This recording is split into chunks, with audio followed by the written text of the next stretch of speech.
বর্জনটা তো লাগবে জন্ম লাভ করার পরে। আমার তো ধারণা তো গোড়াতে যেতে হবে, তার উৎপাদনই বন্ধ করা।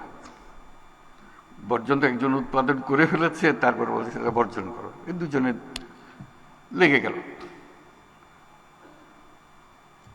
গোড়াতে যদি আমরা উৎপাদনটাই বন্ধ করতে পারি, তাহলে আর বর্জনের প্রশ্ন আমাদের আর থাকে না, আমাদের এই সমস্যার মধ্যে আমরা পড়ি না।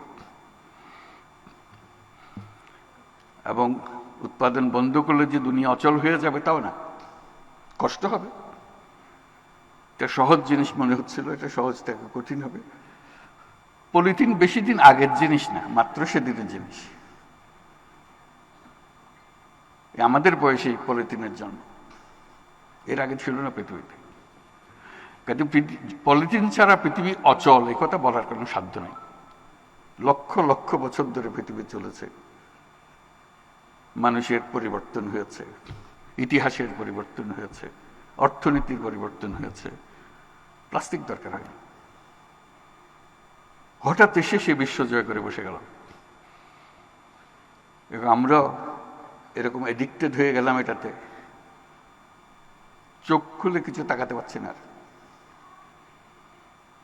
সেটাই হলো বিপদ।